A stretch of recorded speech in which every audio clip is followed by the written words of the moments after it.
Irmãos, esse momento chamado edificação, abramos a palavra do Senhor, o Evangelho escrito por Mateus, capítulo 5, versículo 4, mais um texto que trata das bem-aventuranças. Estamos sendo edificados pelo nosso Deus. Nesse texto do capítulo 5, que vai até o capítulo 7, que fala sobre o Sermão do Monte. Nesta primeira parte estamos observando sobre as bem-aventuranças daqueles que estão em Cristo Jesus. E assim nos diz a palavra do Senhor. Mateus capítulo 5, versículo 4.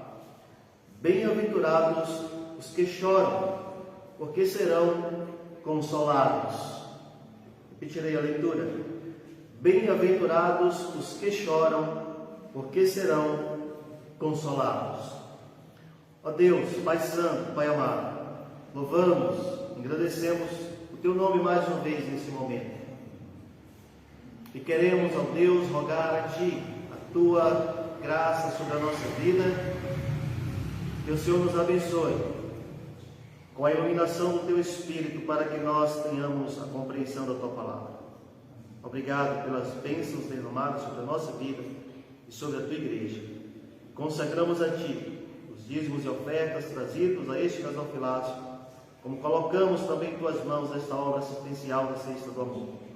Mas consagramos, acima de tudo isso, o nosso coração, porque o Senhor não se agradará da nossa oferta, o nosso dízimo, a nossa obra, se não se agradar primeiro de nós. E é isso que nós rogamos a Ti. Te pedimos, ó Deus, que Tu possas falar ao nosso coração profundamente por meio da Tua palavra, em nome de Jesus Cristo. Amém.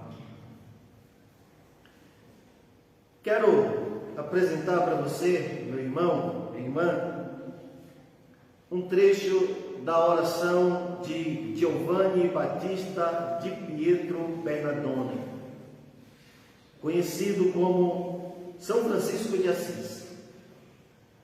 Ele viveu ali naquela era, ali dos anos 1200, século XIII, e nesse trecho da sua oração, ele disse o seguinte: ó Mestre, fazei que eu procure mais consolar que ser consolado, compreender que ser compreendido, amar que ser amado, pois é dando que se recebe, perdoando que se é perdoado, e é morrendo que se vive para a vida eterna. Amém. Que verdade maravilhosa ele expressa na sua oração. Mas essa oração, quando nós observamos as suas palavras, as frases aqui expressas por Francisco de Assis, nós vemos um paradoxo. O que é isso?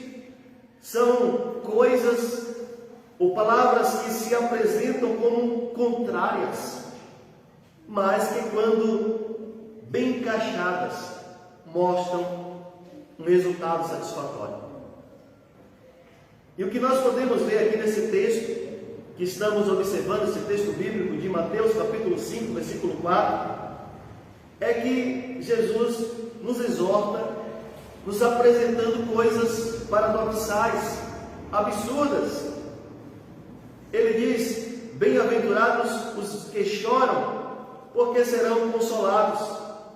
Isso implica dizer que viveremos a nossa vida cristã absolutamente tristes? Não, não. Isso sugere resultados. Jesus fala sobre choro e fala sobre consolo.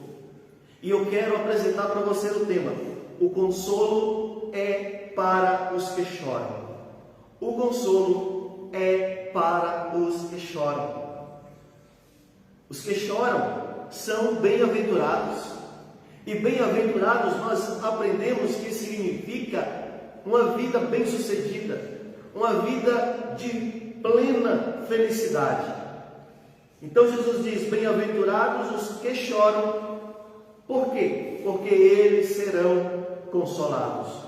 Eles serão bem-aventurados. E por que os que choram serão bem-aventurados? Porque eles lamentam por causa do seu pecado. É a primeira lição que nós podemos aprender nesse texto. Os que choram serão consolados, porque eles lamentam pelo seu pecado. O consolo não é para todos os que choram. Esta bênção para os que choram não é uma bênção universal, mas é uma bênção exclusiva para aqueles que reconhecem o seu pecado. Esse choro é para aqueles que percebem a sua bancarrota espiritual e moral. Os que choram aqui, eles são os que observam a sua situação de fracasso, na qual o homem naturalmente nasce. Nascemos mortos em delitos e pecados. O choro que Jesus nos mostra aqui neste versículo 4, no capítulo 5 de Mateus, não é um choro apenas por chorar. Nós não somos carpideiras, pessoas contratadas para chorar por chorar. Não. O choro aqui, ele precisa ser um choro sincero, precisa ser um choro que verdadeiramente expresse a razão pela qual nós lamentamos. Aqui deve ser um choro de lamentar, de lastimar pela nossa condição humana, de imperfeição, de que somos pecadores, de que necessitamos ser perdoados, sermos transformados, sermos mudados na nossa vida, para que possamos de fato estar no reino de Deus, sermos dignos de estarmos na presença do Senhor. Deve ser um choro sincero, deve ser um choro que reconhece o quão mal somos, depravados, pecadores, miseráveis, que precisam ter os seus pecados perdoados. Semana passada, assisti a uma entrevista de um atleta que está sendo acusado de ter cometido violência sexual contra uma mulher, ele e mais 2 colegas. E as imagens do hotel onde estavam hospedados mostram ele entrando no seu apartamento praticamente despido. E na entrevista que ele apresentou para o jornalista, ele passa ao final da entrevista a chorar, mas quando você observa para ele, você não vê cair uma gota de lágrima dos seus olhos. O choro dele me fez lembrar o choro da Flor de Lis, chorando sem lágrimas, né? Ela chorou uma entrevista inteira e você não via cair uma gota de lágrima dos seus olhos. Choro de pessoas que não conseguem demonstrar o arrependimento pelo mal que cometeu.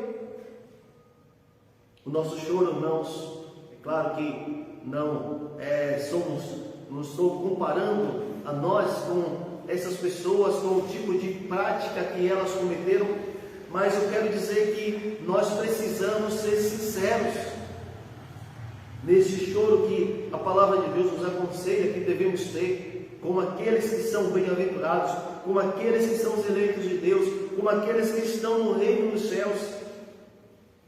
Nós devemos chorar lamentando, observando o que o pecado tem feito conosco. É esse o choro que nós vemos os profetas apresentando nas Escrituras, além do Antigo Testamento.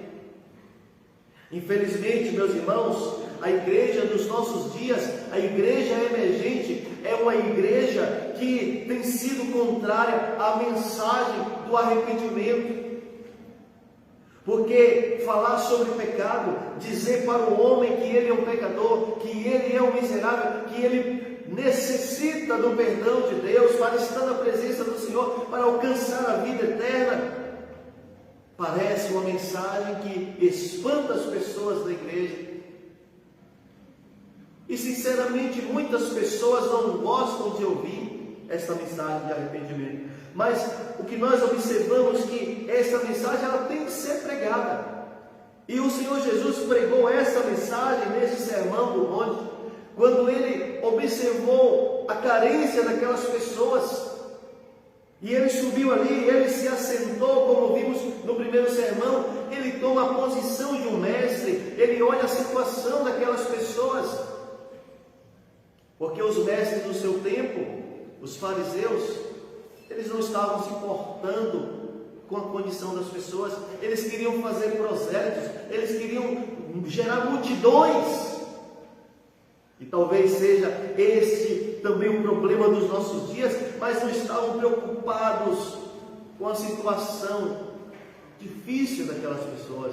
Jesus olhou para aquelas pessoas e disse: olha, bem-aventurados os que choram, os que reconhecem o seu pecado, os que percebem que precisam ser perdoados, porque estes que choram serão consolados. A confissão de fé de Westminster, no capítulo 15, na seção primeira, como nós até estudamos recentemente, nos diz: o arrependimento para a vida é uma graça evangélica cuja doutrina deve ser tão pregada por todo ministro do Evangelho como a fé em Cristo. Essa é uma mensagem que nós não devemos deixar de pregar e não devemos deixar de ouvir. É uma mensagem que não é apenas para aqueles que precisam ouvir, que estão lá fora e que não fazem parte da igreja ainda, mas é uma mensagem para nós, os que nela já estamos. Isso nos alerta, nos dizendo que os estudiosos aqui nesse texto apontam para o arrependimento dos pecados. Jesus estava falando sobre arrependimento de pecados.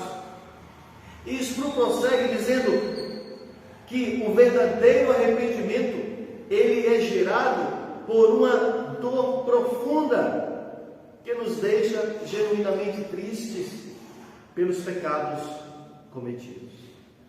Devemos lamentar sim pelos nossos pecados. Bem-aventurados, felizes, bem-sucedidos são aqueles que choram pelos seus pecados. E eu quero ler o texto de Isaías, capítulo 61, versículo 3, e também no Salmo 126, versículo 5. Abra a sua Bíblia em Isaías, capítulo 61, versículo 3, e no Salmo 126, versículo 5.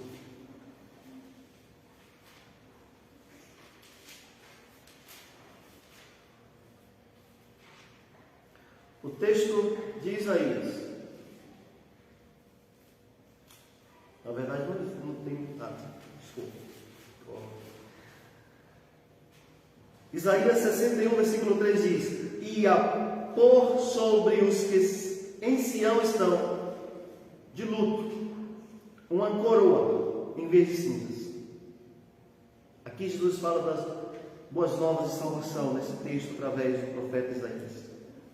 E a pôr sobre os que em Sião estão de luto uma coroa em vez de cinzas, óleo de alegria em vez de pranto, veste de louvor em vez de espírito angustiado, a fim de que se chame carvalhos de justiça, plantados pelo Senhor para a sua glória. E no Salmo 126, no versículo 5, a palavra do nosso Deus nos afirma: os que com lágrimas semeiam, com júbilo ceifarão. Aqui fala do consolo para os que choram, o consolo para o povo de Deus. O texto aponta para a restauração do povo de Deus. Aqui nós vemos a intervenção do Senhor para aqueles que choram, que reconhecem o seu pecado. O Senhor nos diz que colocará em nós uma coroa em vez de cinza, olhos de alegria em vez de pranto. E aqui nos diz o Salmo 126, os que com choro semeiam, farão alegria. Olha o resultado dessa questão paradoxal que falei para vocês: chorar e se alegrar. Aqueles que estão se alegrando no momento em que não devem estar se alegrando, colherão o sofrimento, mas aqueles que choram colherão a alegria. A palavra do Senhor não apenas nos ensina que bem-aventurados são aqueles que lamentam por causa do seu pecado, mas também bem-aventurados são aqueles que lamentam porque recebem a recompensa que vem do Senhor. O consolo, meus irmãos, significa o conforto, significa confortar, animar, significa nos levantar, nos colocar para cima. É isso que Jesus está dizendo: bem-aventurados que choram, porque eles serão consolados.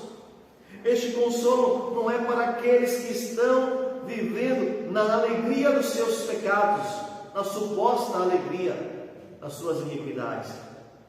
Aqui vemos, meus irmãos, quando Jesus diz: serão consolados, vemos a manifestação da graça do Senhor, que é aplicada ao coração dos eleitos, que é aplicada ao coração daqueles que reconhecem que precisam do seu Senhor. Essa bem-aventurança da graça, ela está ligada à anterior. E na anterior, o texto diz, no versículo de número 3, que bem-aventurados os humildes de espírito, porque deles é o reino dos céus. Se você ler lá esse texto em Lucas, no capítulo 6, Lucas vai citar: bem-aventurados os pobres. Então, os humildes de espírito não são aqueles que vivem na sua pobreza material, aqueles que não têm recursos financeiros, aqueles que não são pessoas com prosperidade na sua vida patrimonial. Não. Esses pobres de espírito são aqueles que reconhecem que precisam da ajuda do seu Deus, que reconhecem que precisam do seu Senhor para entrar no reino dele.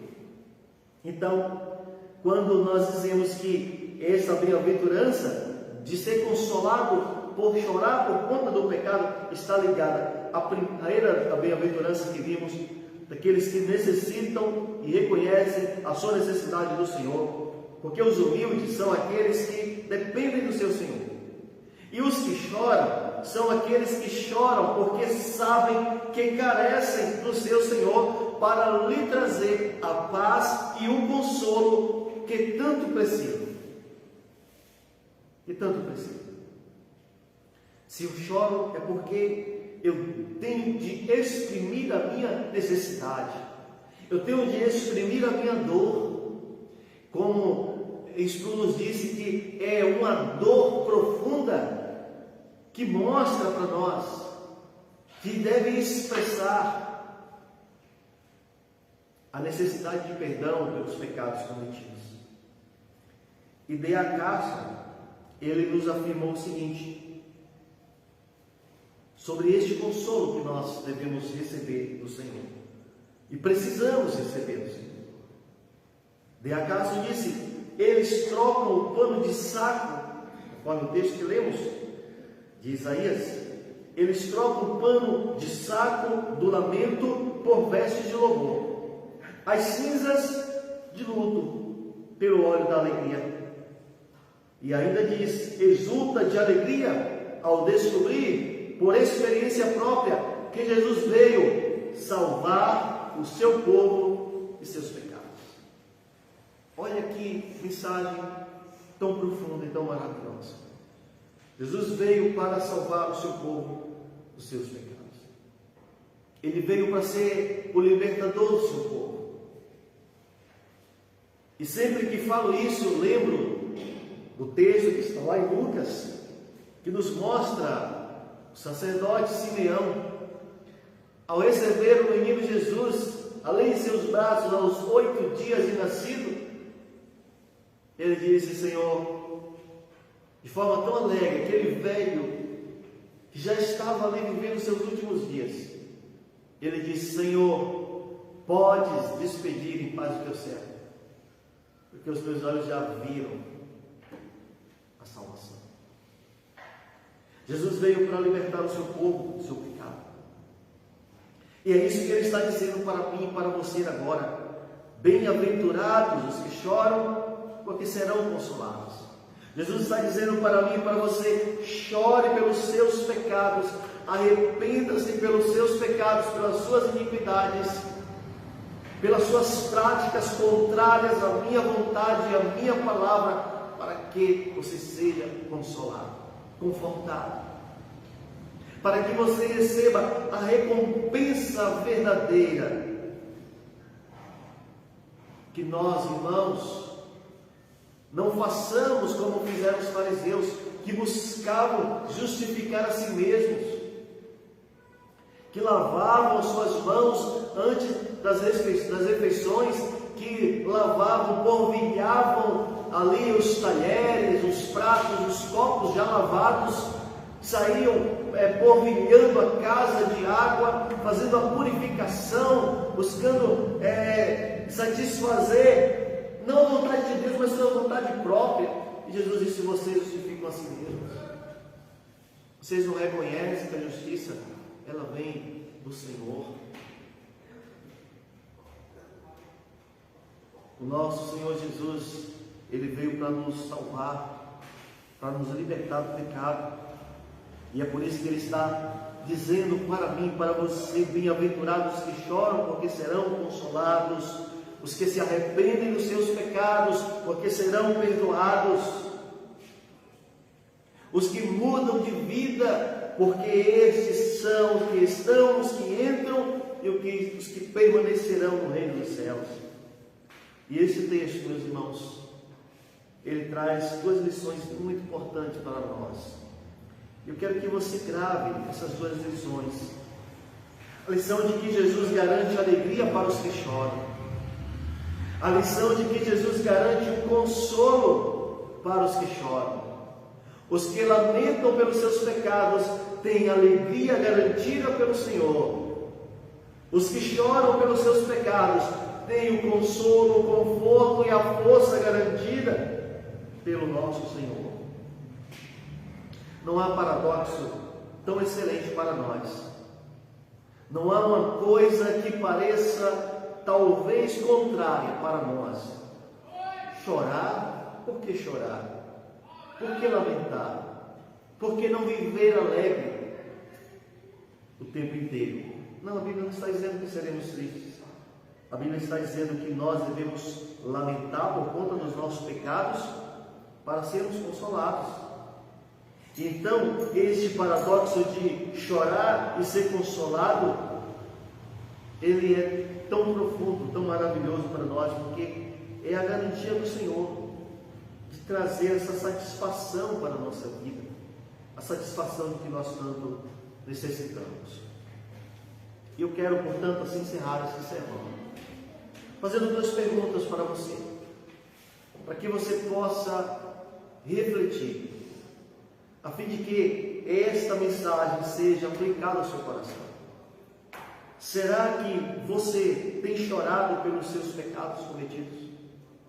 Será que você tem desejado ser liberto dos pecados que você tem praticado?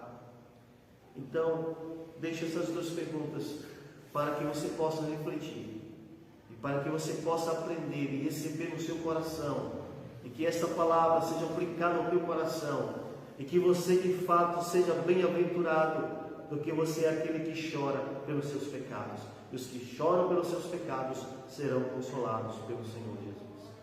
Que Deus nos abençoe. e que Ele aplique a sua palavra ao nosso coração. Oremos nesse momento. Ó Deus, Pai amado, Pai bendito, nós louvamos e agradecemos o Teu nome. Nós rogamos a Ti, ó Deus, que Tu apliques a Tua palavra ao nosso coração. Que Tu, ó Deus, derrames a Tua graça sobre a nossa vida. Obrigado pela Tua mensagem. Obrigado, Deus, por nos trazer esta exortação de que devemos chorar, lamentar pelos pecados, pelas transgressões, a quebra da Tua lei que temos feito, para que sejamos consolados pelo Senhor. Ó Deus, que Tu possas transformar a nossa vida, a vida de todos estes que aqui estão e a vida de todos aqueles que nos assistem. Ó Deus, que Tu possas trazer a Tua graça e esse resultado tão maravilhoso que é o perdão pelos pecados que cometemos. Muda, Senhor, a nossa vida em nome de Cristo Jesus. E queremos colocar nas Tuas mãos aqueles que estão enfermos, para que Tu possas trazer a cura, a restauração da vida física dos Teus servos. Colocamos nas Tuas mãos a vida de Daniela, para que Tu possas, ó Deus, trazer a cura, a força de que tanto ela precisa. Ó Deus, que Tu possas colocar a Tua mão, que a Tua intervenção soberana, com a Tua graça, com o Teu braço forte, possa prevalecer sobre a sua vida. Nós queremos colocar nas Tuas mãos também, ó Deus, a nossa terra e as autoridades constituídas, para que Tu possas abençoar a nossa nação. Essa é a nossa oração nesse momento, a qual nós fazemos agradecidos em nome de Jesus Cristo. Amém. Amém, meus irmãos. Que Deus nos abençoe e que o Senhor aplique a Sua palavra no nosso coração.